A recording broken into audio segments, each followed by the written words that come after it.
Programme کا آغاز کرتے ہوئے سب سے پہلے میں گزارش کروں گا ڈاکٹر وزیر اسلام ندوی صاحب سے کہ وہ یہاں پر آئیں اور جنگ بدر پر آپ کے سامنے بات رکھیں. ڈاکٹر وزیر اسلام ندوی صاحب.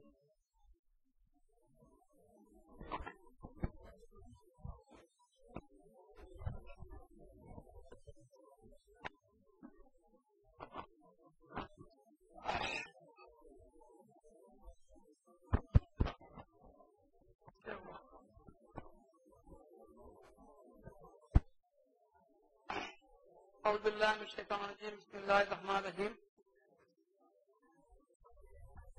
قال اللہ تعالی کم من فئۃ قلیلۃ غلبت فئۃ کثیرۃ باذن اللہ واللہ مع الصابرین. کتنی مرتبہ ایسا ہوا ہے کہ ایک مختصر گروہ ایک بڑے گروہ پر غالب آ گیا ہے اللہ تعالیٰ کی اذن سے, اور اللہ تعالیٰ صبر و استقامت اختیار کرنے والوں کے ساتھ ہے. دوسری جگہ اللہ تعالیٰ کا ارشاد ہے وَلَقَدْ نَصَرَكُمُ اللَّهُ بِبَدْرٍ وَأَنْتُمْ أَذِلَّةٌ, اور اللہ تعالیٰ نے تم کو بدر کے موقع پر فتح نصیب فرمائی تھی جبکہ تم کمزور تھے. ایک شاعر نے کہا ہے فضائے بدر پیدا کر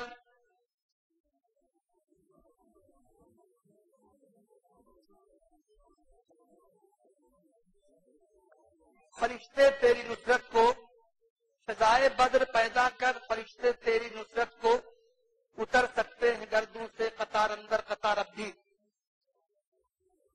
غزوہ بدر کے بارے میں اس کی کیا تفصیلات ہیں, اس میں سے ہم میں سے ہر شخص کو اس کا علم ہے.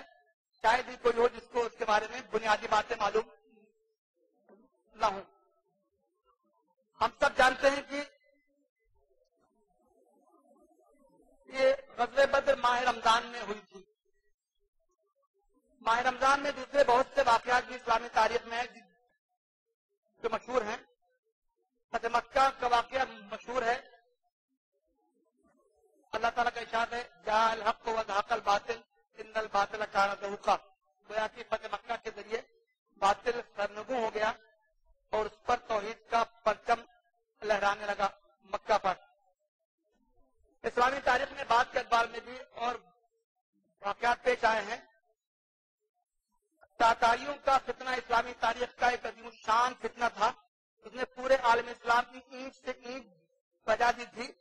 تو مارکہ عین جالوت میں تاتاریوں کو زبردست شکست ہوئی تھی. اس کے بعد ان کا صفایا ہو گیا تھا. اسی طرح ہم سب جانتے ہیں کہ صلیبی جنگیں متعدد ہوتی رہی ہیں. عیسائیوں سے مسلمانوں کی جنگیں ہوتی رہی ہیں. ان صلیبی جنگوں میں سے ایک جنگ مارکہ ہتین کے نام سے مشہور ہے, وہ بھی جس میں کہ صلاح الدین ایوبی کو فتح حاصل ہوئی تھی, وہ بھی رمضان میں ہوئی تھی. لیکن غزوہ بدر کی بات یہ اور ہے. حضرت مولانا ابو الحسن علی ندوی نے اپنی کتاب میں لکھا ہے کہ اسلامی تاریخ میں جتنی فتوحات حاصل ہوئی ہیں, اسلامی تاریخ میں جتنی بھی اسلامی سلطنتیں قائم ہوئی ہیں, سب کا نقطۂ آغاز غزوہ بدر ہے. ہم سب جانتے ہیں کہ غزوہ بدر میں مسلمانوں اور ان کی دشمنوں کا کوئی مقابلہ ہی نہیں تھا. ایک طرف 1000 سے زیادہ افراد تھے, دوسری طرف 313 یا 314 یا 317 افراد تھے. ان 1000 میں مانے ہوئے جنگجو, سورما, سرداران قبائل, مکہ کے ہر قبیلے کا سردار اس میں موجود تھا, اور مکہ کے اطراف کے جتنے قبائل تھے ہر قبیلے کے لوگ اس میں شریک تھے. حتیٰ کہ سماجی دباؤ کے نتیجے میں بنو ہاشم جو اللہ کے رسول صلی اللہ علیہ وسلم کے حامی تھے, پورا خاندان حامی تھا, لیکن سماجی دباؤ کے نتیجے میں بنو ہاشم کو بھی لایا گیا تھا. مشرکین اپنے ساتھ لائے تھے اور مسلمانوں کے مقابلے میں ان کو سفارہ کر دیا گیا تھا. ایک طرف کم سے کم 100 گھوڑے, 700 اونٹ, اسلحے کا ہر طرح کے اسلحے, دوسری طرف صرف 2 گھوڑے, صرف 70 اونٹ. ہم اندازہ کریں دونوں فوجوں کا کیا مقابلہ. ایک طرف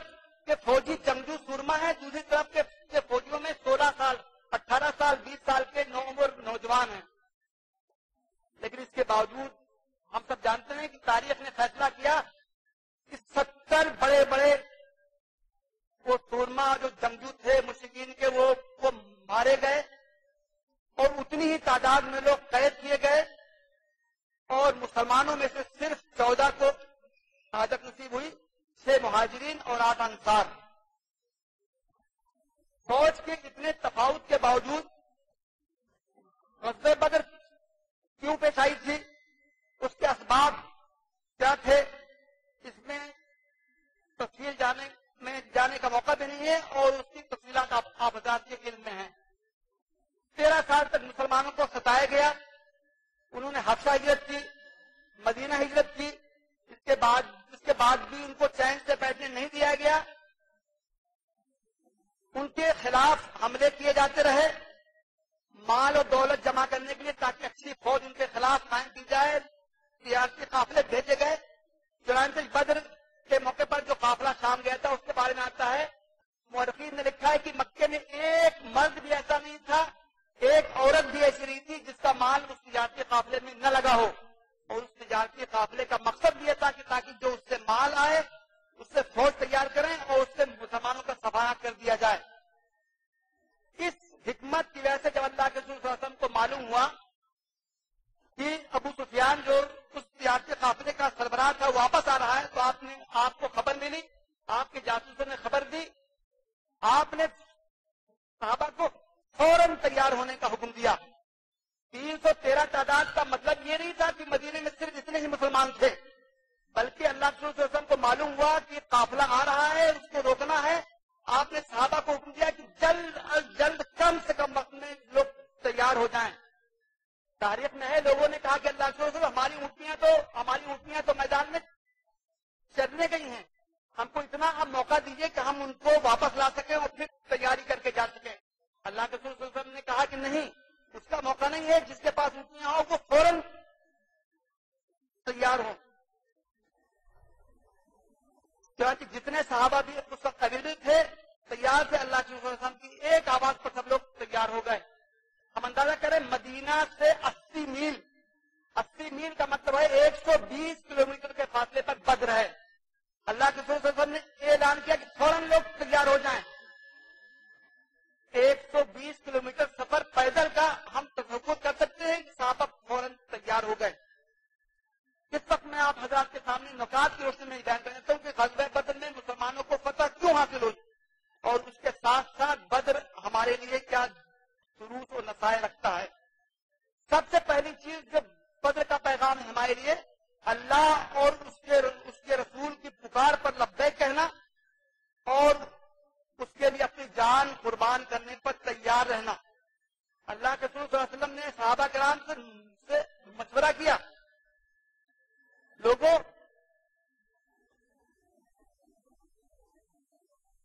چلنا ہے۔ حضرت ابو بکر کھڑے ہو گئے، اللہ کے رسول ہم تیار ہیں۔ حضرت عمر کھڑے ہو گئے کہ اللہ کے رسول آپ فرمائیے، آپ حکم دیجئے۔ اللہ کے رسول نے پھر مشورہ کیا، انصار یہ سمجھے کہ شاید اس کا اشارہ ہماری طرف ہے۔ حضرت سعد بن معاذ رضی اللہ عنہ نے کھڑے ہوئے، انہوں نے زبردست تقریر کی، اللہ کے رسول صلی اللہ علیہ وسلم آپ ہمیں اگر سمندر میں کود جانے کا حکم دیں تو ہم اس کے لیے بھی تیار ہیں، آپ ہمیں اگر برق الغماد تک جانے کا حکم دیں گے تو اس کے لیے بھی ہم تیار ہیں۔ برق الغماد ہزاروں میل کے بہت دور دراز مقام کا ایک مقام تھا۔ ایک دوسرے صحابی حضرت مقداد ابن اسود کھڑے ہوئے، انہوں نے کہا کہ اللہ کے رسول ہم یہودیوں کی طرح نہیں ہیں جنہوں نے کہہ دیا تھا کہ اذهب انت وربك فقاتلا انا هنا قاعدون، اے موسیٰ تم جاؤ، تمہارا رب جاؤ، جا کے جنگ کرو دشمنوں سے، ہم تو نہیں جانے والے ہیں۔ اے اللہ کے رسول صلی اللہ علیہ وسلم آپ ہمیں اشارہ کریں، ہم اپنی جانیں آپ کے لیے قربان کرنے پر تیار ہیں۔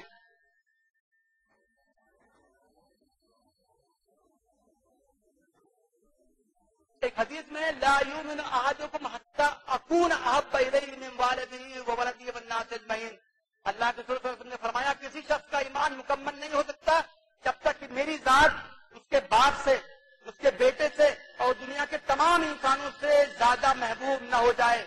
غزوہ بدر میں صحابہ کرام نے ثابت کیا کہ اللہ اور اس کے رسول کی ذات دنیا کی تمام چیزوں سے زیادہ ان کو محبوب ہے. تاریخ نے دیکھا کہ ایک طرف آدمی کا باپ ہے, ایک طرف آدمی کا بھائی ہے, ایک طرف اس کا ماموں ہے, لیکن ان حقیقی رشتوں کو انہوں نے کاٹ دیا. حضرت عبد الرحمان ابن ابو بکر غزوہ بدر میں مشرکین کی طرف سے تھے, بعد میں ان کو اسلام لانے کی توفیق ہوئی. انہوں نے کہا ابا جان بدر میں تو ایک موقع پر آپ میری تلوار کی زد میں آ گئے تھے, لیکن میں نے آپ کو چھوڑ دیا. حضرت ابو بکر رضی اللہ عنہ نے فرمایا بیٹے اگر تم میری زد میں آتے تو میں تم کو ہرگز نہ چھوڑتا.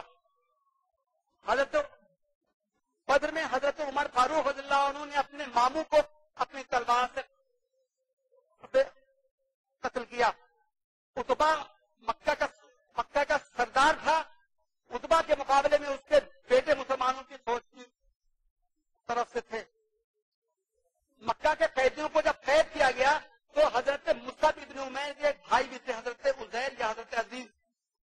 حضرت مصعب کے ہاتھ میں مسلمانوں کی فوج کا جھنڈا تھا, مشرکین کی فوج کا جھنڈا ان کے بھائی کے ہاتھ میں تھا.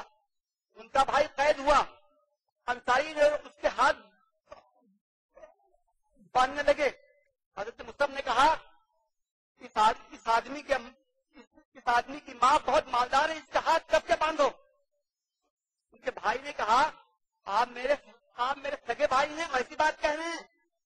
حضرت مصعب نے کہا تم میرے بھائی نہیں ہو, میرا بھائی وہ ہے جو تمہارے ہاتھ باندھ رہا ہے. خلاصہ یہ کہ اللہ اور اس کے رسول سے محبت, وارفتگی, ان کے اشاروں پر اپنی جان قربان کر دینے کا وہ جذبہ تھا جس نے کہ صحابہ کو فتح دلائی تھی. ایک چیز اللہ تعالیٰ سے دعا گریا گزاری, اپنے آپ کو اس کے آگے تو سپرد کر دینا. ہمارے بس میں جو کچھ ہے وہ ہم کریں گے, جتنی بھی صلاحیت ہے ہم وہ فراہم کرنے کی کوشش کریں گے, جتنی فوجی استعداد ہے وہ ہم لائیں گے, لیکن اس کے بعد ہمارا واحد سہارا اور حقیقی سہارا اللہ کی ذات ہے. غزوہ بدر کے موقع پر اللہ صلی اللہ علیہ وسلم کی دعائیں جو ہیں اس کو پڑھ کے کتابوں میں اب بھی پڑھ کے کلیجہ پھٹنے لگتا ہے. فوج میں تیار ہیں, اللہ کے رسول صلی اللہ علیہ وسلم چھپر کے نیچے دعاؤں میں مصروف ہیں. اے اللہ اللہم انتہلک حاصل اصابت لن توبت, اے اللہ تعالیٰ یہ مختصر گروہ اگر شکست کھا گیا تو قیامت تک اب تیری عبادت نہیں ہوگی. اللہم انجز ما وعدتنی, اے اللہ تعالیٰ تو نے جو وعدہ کر رکھا ہے وہ پورا کر. اللہم نصرک, اے اللہ تعالیٰ تیری مدد کب آئے گی. اے اللہ مکہ کے مشرکین نے اپنے جگر کو کے ٹکڑوں کو پھینک دیا ہے. بدر کے موقع پہ اللہ صلی اللہ علیہ وسلم کی کریا وزاری دعا کا حال یہ تھا, آپ اندازہ کریں کہ حضرت ابو بکر اللہ کے وسلم کے ساتھ تھے, وہ فرماتے ہیں کہ اللہ کے وسلم بس کیجیے بہت ہو گیا, آپ کی دعا اللہ تعالیٰ نے قبول کر لی. دعائیں سننے والے کہتے ہیں کہ اللہ آپ کی دعاؤں کا انداز جو ہے کہ اللہ نے آپ کی دعا قبول کر لیا, آپ بس کیجیے. بدر کا پیغام یہ ہے کہ ہم ہر ممکن تدابیر اختیار کریں, لیکن آخری سہارا ہم کو اللہ تعالیٰ کا تلاش کرنا چاہیے. بسا اوقات ہم دیکھتے ہیں کہ ہمارا مادی مسائل پر ہمارا اتنا اعتماد اتنا بڑھ جاتا ہے کہ ہم دعاؤں سے غفلت برتنے لگتے ہیں. اسی میں مولانا علی میاں نے اپنی کتاب میں ایک بہت اچھی بات لکھی ہے. انہوں نے لکھا ہے کہ اللہ کے رسول صلی اللہ علیہ وسلم نے دیکھا کہ دونوں فوجوں کا کوئی مقابلہ ہی نہیں ہے, تو اللہ کے رسول نے ایک پاسنگ دوسرے ترازو میں رکھ دیا, جس سے وہ ترازو جھک گیا, اور وہ پاسنگ تھا اللہ تعالیٰ سے دعا کا. تیسرا نقطہ ہے شوق شہادت. مسلمانوں میں جو شوق شہادت ہے وہ اتنا بڑا ہتھیار ہے کہ آج تک اس ہتھیار کا توڑ دشمنوں نے تلاش بھی نہیں کیا. غزوہ بدر میں شوق شہادت کی بے شمار مثالیں موجود ہیں. حضرت سعد ابن ابی وقاص کے چھوٹے بھائی تھے حضرت عمیر ابن وقاص, وہ لوگوں سے چھپتے چھپے تھے. بڑے بھائی نے کہا کیا بات ہے تم کیوں چھپ رہے ہو, ان کی عمر مشکل سے 15-16 سال نہیں ہوگی. انہوں نے کہا کہ اللہ کے رسول اگر مجھ کو دیکھ لیں گے تو مجھ کو واپس کر دیں گے. آخرکار حضور کی نظر پڑ گئی. حضور نے کہا کہ نہیں, یہ جنگ ہے, بچوں کا کھیل نہیں ہے, تم کو واپس جانا ہے. وہ رونے لگے. انہوں نے اصرار کیا کہ اللہ کے رسول کو ان کو لینا پڑا اور اسی جنگ میں ان کی شہادت ہو گئی. ایک دوسرے صحابی ہے عمیر ابن حمام. اللہ کے رسول صلی اللہ علیہ وسلم نے جب جہاد پر تقریر کی, وہ اللہ کے رسول ان کے پاس آئے اور کہا کہ کیا آپ نے یہ فرمایا ہے کہ اللہ تعالیٰ نے ایسی جنت کا وعدہ کیا ہے جو بہت کچھ زیادہ ہوگی آسمان و زمین کے برابر؟ اللہ کے رسول نے فرمایا کیا تم کو اس میں شبہ ہے؟ کہا نہیں, میں تو اس لیے پوچھ رہا ہوں کہ کیا میں بھی اس کا مجھے پڑھ سکتا ہوں؟ اللہ کے رسول نے فرمایا ہاں تم بھی اس کے مجھے پڑھ سکتے ہو. انہوں نے کچھ کھجوریں نکالی, کھانا چاہا, یہ خیال آیا کہ نہیں شہادت جنت تک پہنچنے میں یہ کھجوریں حائل ہو رہی ہیں. انہوں نے کھجوریں پھینک دی, جا کے دشمنوں سے لڑائی کی, اسی میں وہ شہید ہو گئے. حضرت معاذ اور حضرت معوذ دو نوجوان صحابی, حضرت عبد الرحمان ابن عوف کہتے ہیں کہ مجھے محسوس ہوا کہ میرے کنارے دو نوجوان کھڑے ہوئے ہیں. میں نے سوچا یہ میرے کیا کام آئیں گے, اگر کبھی دشمن نے مجھ پہ حملہ کیا تو یہ میرے کیا کام آئیں گے. ایک نے میرے کان میں پوچھا کہ جان ابو جہل کو آپ جانتے ہیں؟ انہوں نے کہا تم کو اس سے کیا غرض؟ حضرت معاذ نے کہا کہ وہ یہ اللہ کے رسول کو گالی دیتا ہے, برا بلا کرتا ہے, میں اس کی خبر لوں گا. ٹھیک یہی بات دوسرے نے ان کے کان میں پوچھی. دونوں کو پھر پوچھنے کا انداز یہ تھا کہ اس کے دوسرے ساتھی کو نہ معلوم ہو پائے. اچانک ابو جہل سامنے نظر آیا, انہوں نے اشارہ کیا وہ دیکھو دونوں عقاب کی طرح ہٹتے, دونوں کی تلواریں ایک ساتھ پڑی, اس کا کام تمام ہو گیا. اللہ کے رسول صلی اللہ علیہ وسلم کی خدمت میں حاضر ہوئے, ہر ایک دعویٰ کر رہا تھا کہ اس کو ابو جہل کو میں نے قتل کیا ہے. حضور نے پوچھا بتاؤ دکھاؤ اپنی تلواریں دکھاؤ. دونوں نے تلواریں دکھائی. اللہ کے رسول نے فرمایا کہ ہاں تم دونوں نے اس کو قتل کیا ہے. شوق شہادت ہم آج بھی دیکھتے ہیں کہ فلسطین کے نوجوانوں میں, فلسطین کے بچوں میں یہی شوق شہادت پایا جاتا ہے. مصر کے اخوانیوں میں یہی شوق شہادت پایا جاتا ہے. اور یہ اتنا بڑا ہتھیار ہے کہ جدید ترین ہتھیار بھی اس کا مقابلہ نہیں کر سکتے. بدر کا پیغام ہے کہ جنگی تدبیر ہمیں کرنی ہے, ہر ممکن حکمت عملی اختیار کرنی ہے, منصوبہ بندی اختیار کرنی ہے. ہمارے دشمن 100 سال پہلے منصوبہ بندی اختیار کرتے ہیں اور ہمارا حال یہ ہے کہ ہم فوراً کا فوراً کام کرنا چاہتے ہیں. فتح و کامیابی حاصل ہونے کے لیے ضروری ہے کہ ہم پہلے سے اس کی منصوبہ بندی کریں, اس کی پلاننگ کریں.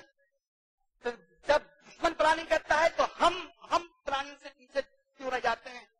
ابو سفیان نے جائزہ لیا کہ مسلمان فوج کہاں ہے, کتنی ہے. وہ صحرا میں گھوم کے اس نے ایک اونٹ کی مینگنی اٹھائی, مینگنی توڑی, اس میں کھجور کی ایک گٹھلی نکلی. اس نے کہا کہ یہ کھجور یثرب کی ہے, اس کا مطلب ہے کہ مسلم فوج اس کے آس پاس میں موجود ہے. اسی طرح کی پلاننگ اللہ کے رسول صلی اللہ علیہ وسلم نے کی. آپ نے حضرت ابوبکر کو ساتھ لیا, مشرکین کے دشمن کے آس پاس میں بھی آپ نے اکیلے دورہ کیا. ایک بڈھا ملا, اس سے پوچھا کہ تم جانتے ہو کہ محمد اور اس کا لشکر کہاں سے ہیں, کیسے ہیں, کتنی تعداد ہے؟ کیا تم کو معلوم ہے کہ قریش والوں کی تعداد کتنی ہے؟ بڈھے نے کہا کہ تم لوگ بتاؤ تم ہو کون, اس کے بعد میں بتاؤں گا. انہوں نے فرمایا نہیں پہلے تم بتاؤ, اس کے بعد میں ہم بتائیں گے ہم کون ہے. بڈھے نے پورا بتا دیا کہ ہاں لوگ آتے رہتے ہیں. انہوں نے مجھ کو بتایا کہ مسلمانوں کی تعداد اتنی ہے, ایسے ہیں, وہ قریش کے لوگ ایسے ہیں, ویسے ہیں, ویسے ہیں. اب بتاؤ تم لوگ کون ہیں؟ حضور نے فرمایا نحن من الماء, ہم تو پانی سے ہیں. اور یہ کہتے ہوئے وہ پوچھتا رہ گیا کون سے پانی سے, عراق کے پانی سے, کس پانی سے؟ آپ یہ جا وہ جا. منصوبہ بندی اس کو کہتے ہیں کہ فوج کہاں پڑاؤ ڈالے, کہاں اس کو آسانی ہے, کہاں وہ دشمن کو زیر کر سکتی ہے. مسلمان جب پہنچے تو انہوں نے مشرکین کے لشکر سے دور دراز جو ایک پانی کا چشمہ تھا وہاں پڑاؤ ڈالا. صحابی نے مشورہ دیا کہ نہیں یہ تو آپ ٹھیک نہیں کر رہے ہیں. دشمن سے قریب ترین جو پانی کا چشمہ ہے وہاں پر آپ جا کے پڑاؤ ڈالیں تاکہ دشمن پانی سے محروم ہو جائے اور ہم پانی پر ہمارا قبضہ ہو. خلاصہ یہ کہ حکمت عملی منصوبہ بندی کے بغیر بڑی سے بڑی ہمارے پاس فوج ہو, اسلحہ ہو, کامیابی نہیں ہو سکتی ہے. مختصر ترین تعداد اگر منصوبہ بندی کے ساتھ اس پر عمل ہو تو اس کو کامیابی نصیب ہو سکتی ہے. ایک چیز بہت اہم ہے، اعلیٰ اخلاقیات کا مظاہرہ. جنگ بدر کے موقع پر جس اخلاقیات کا مظاہرہ کیا گیا، 1400 سال کے بعد 21ویں صدی میں تہذیب کا دعویٰ کرنے والے بھی ایسی اخلاقیات کا مظاہرہ نہیں کر سکتے. ایک مشرک آیا، اس نے کہا کہ میں آپ کا ساتھ دینا چاہتا ہوں. اللہ کے رسول صلی اللہ علیہ وسلم نے فرمایا لا نستعین بمشرک، ہم مشرکوں کو اپنے ساتھ نہیں لیں گے. یہ تو حق و باطل کی جنگ ہے، یہ اسلام اور کفر کی جنگ ہے، ہم کو اپنی تعداد نہیں بڑھانا ہے. ایک مشرک اگر اس کا ایمان اللہ تعالیٰ پہ نہیں ہے تو ہم اس سے مدد نہیں لیں گے. 2 صحابہ آئے، انہوں نے کہا کہ ہم آ رہے تھے، مشرکوں نے ہم کو روکا اور کہا کہ تم جا رہے ہو مسلمانوں کی مدد کرنے جا رہے ہو. ہم لوگوں نے کہا کہ نہیں ایسا نہیں، ہم تو قافلے سے واپس آ رہے تھے، ہمیں کچھ خبر نہیں ہے کہ آپ لوگوں میں لڑائی وڑائی ہونے والی ہے کیا ہے، تو ہم مسلمانوں کے پاس نہیں جا رہے ہیں. مشرکین نے وعدہ کر لیا کہ نہیں تم کو مسلمانوں کے ساتھ نہیں ملنا ہے، ان کے ساتھ جنگ ہمارے خلاف نہیں کرنی ہے. ان 2 صحابی نے اللہ کے رسول نے کہا کہ ہم تو ان لوگوں سے وعدہ کرتے آئے ہیں، لیکن ہمارے اندر جذبات امٹ رہے ہیں، ہم تو آپ کے ساتھ رہ کے مشرکوں کے خلاف جنگ کرنا چاہتے ہیں. اللہ کے رسول نے فرمایا کہ نہیں، جب تم نے وعدہ کیا ہے تو اس کو وعدہ پورا کرنا ہے.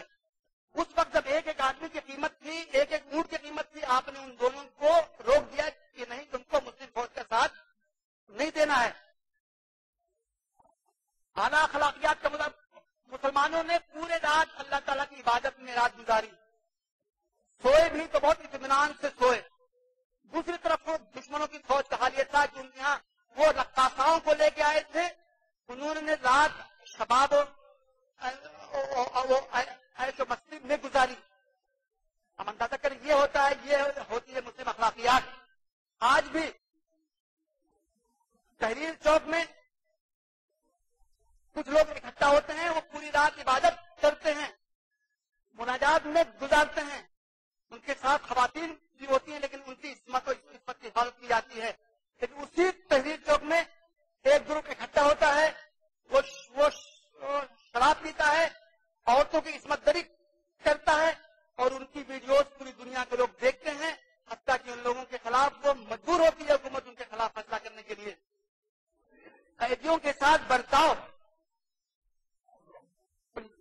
بدر کے قیدیوں کے ساتھ جتنے اعلیٰ اخلاق کا مظاہرہ کیا گیا، دنیا نے آج تک اس کی مثال نہیں دیکھی ہے. جو قیدی تھے وہ بعد میں اسلام لائے، وہ کہتے ہیں کہ ہمیں شرم آتی تھی. آپ سوچیں 120 کلومیٹر کے فاصلے سے قیدیوں کو لایا گیا، قیدیوں کو سواریوں پہ بٹھا کے لایا گیا اور خود صحابہ کرام پیدل آئے. اللہ کے رسول صلی اللہ علیہ وسلم نے فرمایا ان قیدیوں کا خیال رکھنا ہے. وہ قیدی بیان کرتے ہیں کہ یہ صحابہ جو ہیں ہم کو روٹی سالن کھلاتے تھے اور خود کھجوروں پر اتفاق کرتے تھے. ہم کو شرم آتی تھی، ہم کھانے سے انکار کر دیتے تھے، لیکن وہ اصرار کرتے تھے کہ نہیں اللہ کے رسول صلی اللہ علیہ وسلم نے حکم دیا ہے، اس لیے ہم تم لوگوں کی یہ تو خدمت کر رہے ہیں. حضرت عمر نے حضور سے فرمایا کہ مشرکین میں سے ایک قیدی ہے سہیل ابن عمر، وہ بڑا خطیب ہے، بہت اسلام کے خلاف بولتا ہے، آپ کے خلاف بولتا رہا ہے. اس کے سامنے کے 2 دانت اکھڑوا دیجیے تاکہ آئندہ سے اس کی خطابت ہوا ہو جائے. اللہ کے رسول صلی اللہ علیہ وسلم نے فرمایا اگر میں آج اس کے ساتھ یہ برتاؤ کروں گا تو مجھے خطرہ ہے کہ اللہ تعالیٰ کل اس کے جواب میں میرے ساتھ یہ عمل کرے گا. کہاں ہے تہذیب کا دعویٰ کرنے والے؟ گوانتانامو کی مثال آپ کے سامنے ہے. کتنے انسانیت سوچ مطالعے وہاں کیے گئے. جنگی قیدیوں ان کو تسلیم نہیں کیا گیا. کیوبا میں فوجی اڈہ اس لیے بنایا گیا تاکہ امریکی قانون وہاں پر نافذ ہی نہ ہو. جانے دیجیے، جنگی قوانین جانے دیجیے، کچھ انسانی اقدار بھی ہوتے ہیں. ان ظالموں نے ان انسانی اقدار کی بھی پاسداری نہیں کی. داعش کون ہے یہ ہم نہیں جانتے، داعش کا ارادہ کیا ہے یہ ہم کو نہیں معلوم ہے، اس لیے کہ مغربی میڈیا جھوٹ بولتا ہے، وہ رات کو دن اور دن کو رات کہتا ہے. لیکن ہم نے اپنی آنکھوں سے دیکھا ہے کہ ہندو اور عیسائی نرسوں نے یہ گواہی دی ہے کہ جن لوگوں نے ہمیں قید رکھا انہوں نے ہمارا خیال رکھا، انہوں نے ہمیں بہن کہا، انہوں نے ہمارے اوپر ہاتھ نہیں لگایا. نامہ نگار نے بتایا کہ تم ان میں سے تو 2-3 زخمی ہو گئی تھی. انہوں نے کہا کہ ان لوگوں نے ہمیں زخمی نہیں کیا تھا بلکہ دوسرے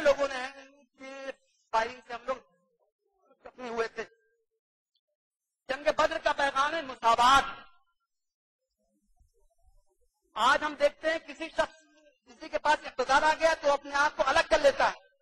ہمیں یہ اختیار حاصل ہیں, یہ حقوق حاصل ہیں, دوسرے لوگوں کے دوسرے حقوق ہیں. یہ مسلم فوج ہے, یہ غیر مسلم فوج ہے, دونوں کے حقوق فرق ہیں. جنگ بدر کے موقع پر ایسے مساوات کا اظہار کیا گیا جس کی مثال میں سے مثال کو نہیں ملے گی. 70 اونٹ ہیں, 313 فوجی ہیں, ہر ایک کے حصے میں ایک اونٹ آتا ہے, دو یا تین کے حصے میں آتا ہے. ایک سوار ہوتا ہے, 2 پیدل چلتے ہیں, پھر دوسرا سوار ہوتا ہے, 2 پیدل چلتے ہیں. ایک اونٹ جو 3 آدمیوں کے حصے میں آیا تو اللہ کے رسول صلی اللہ علیہ وسلم اور 2 صحابہ کے حصے میں آیا. اللہ کے رسول صلی اللہ علیہ وسلم کے لیے ایک اونٹ خاص نہیں کر دیا گیا تھا. پورے 120 کلومیٹر کے سفر میں اللہ کے رسول صلی اللہ علیہ وسلم اور 2 صحابہ ایک ساتھ تھے جو باری باری اونٹ کی سواری کرتے تھے. میدان جنگ میں اللہ کے رسول سب سیدھی کر رہے تھے. آپ کے ہاتھ میں ایک تیر تھا, کوئی آگے نکلا ہوتا تھا تو آپ تیر سے اس کو پیچھے کرتے تھے. ایک صحابی کہتے ہیں کہ اللہ کے رسول آپ نے میرے پیٹ میں تیر زور سے کرا دیا ہے, میں آپ سے بدلہ لوں گا. آپ اندازہ کریں کیا اس طرح کا کوئی مطالبہ آدمی کرے گا تو اس کے ساتھ کیا برتاؤ کیا جائے گا. اللہ کے رسول صلی اللہ علیہ وسلم نے فرمایا تم بدلہ لے لو. انہوں نے کہا حضور میرا بدن ننگا ہے, آپ کے بدن پر کرتا ہے. اللہ کے رسول صلی اللہ علیہ وسلم نے وہ کرتا اتار دیا اور کہا کہ لو میں اب تم جیسا ہو گیا, تو بدلہ لے لو. وہ صحابی آپ سے چمٹ گئے, آپ کا بوسہ لینے لگے. اللہ کے رسول صلی اللہ علیہ وسلم نے فرمایا آخر تم کو یہ بات کہنے کی ضرورت کیوں پیش آئی. حضور نے کہا تو انہوں نے کہا کہ اللہ کے رسول یہ جنگ کا موقع ہے, ہو سکتا ہے اس میں میری شہادت ہو جائے. میں چاہتا ہوں کہ میرے بدن میں آپ کا بدن سب سے آخر میں بس کرے. اور اس جنگ میں آخرکار ان کی شہادت ہو گئی. فدیہ مقرر ہوا 400 درہم. جو مالدار تھے ان کو زیادہ مقرر ہوا. حضور نے کہا عباس مالدار ہیں, وہ زیادہ فدیہ دیں گے. عباس حضور کے چچا تھے, انتہائی عزیز چچا تھے, وہ بھی قیدی بن کے آئے تھے. بلکہ دیکھیں کتنی دلچسپ مثال ہے. سپہ سالار کا چچا قیدی, سپہ سالار کا بھائی قیدی, عقیل ابن ابی طالب. ابو طالب کون ہیں جانتے ہیں؟ پورے 13 سال مکے کی زندگی میں ابو طالب نے سب سے زیادہ اللہ کے رسول صلی اللہ علیہ وسلم کو پناہ دی تھی. اس کا بیٹا اس کے سامنے قیدی کی حالت میں آیا ہے. سپہ سالار کا داماد قیدی, لیکن اتنے قریبی اجزاء کو کوئی چھوٹ نہیں دی گئی ہے. جس طرح اور قیدیوں کے ساتھ معاملہ کیا جائے گا اس طرح ان کے ساتھ بھی معاملہ کیا جائے گا. عباس کو کسی نے ان کے ہاتھ کس کے باندھ دیے, اتنے کس کے باندھ دیے کہ ان کی کراہ نکلنے لگی. سپہ سالار کی ہمت نہیں ہوئی کہ وہ کسی سے کہے کہ تم یہ میرے چچا ہیں, تم اتنا خیال نہیں رکھ رہے ہو, ان کے ہاتھ ذرا ڈھیلے کر دو. آپ کی نیند ہو گئی, آپ بار بار اٹھ کے آتے تھے. آپ کی بے چینی کو دیکھ کے صحابہ نے پوچھا کہ آپ کو یہ تکلیف کیوں ہے. انہوں نے کہا کہ عباس کی کراہ مجھ کو سونے اب نہیں دیتی ہے. آخرکار ان کے جب ہاتھ ڈھیلے کیے گئے تب آپ کو نیند آئی.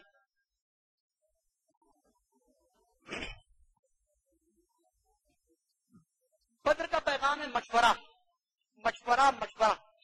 مشورے میں برکت ہوتی ہے. پیغمبر مشورے کے پابند نہیں تھے, اس لیے کہ پیغمبر وحی کے ماتحت تھے. لیکن پیغمبر کو بھی قرآن میں حکم دیا گیا ہے وَشَاوِرْهُمْ فِي الْأَمْرِ, اے پیغمبر آپ ان سے معاملہ کیجئے, مشورہ کیجئے. بدر میں بھی اللہ کے رسول نے صحابہ کو کھلی چھوٹ دیتے تھے کہ جو شخص بھی جو مشورہ دینا چاہے تھے. مشرکین کے مقابلے کے لیے نکلنا ہے کہ نہیں نکلنا ہے, آپ نے مشورہ کیا. 1 بار مشورہ کیا, 2 بار مشورہ کیا, 3 بار مشورہ کیا, 4 بار مشورہ کیا. ہر بار مہاجرین ہاتھ اٹھاتے تھے, اللہ کے رسول پھر مشورہ کرتے تھے. صحابہ کو اندازہ ہوا شاید ہمارے کا اشارہ ہے, تو انہوں نے بھی پڑھ کر پھر اپنی جانساری کی باتیں کہیں. حضرت حباب ابن منذر کا واقعہ ہے, وہ اللہ کے رسول کی اے اللہ رسول آپ نے اس جگہ پڑاؤ ڈالنے کا حکم دیا ہے, کیا یہ وہی ہے یا آپ کی جنگی تدبیر ہے؟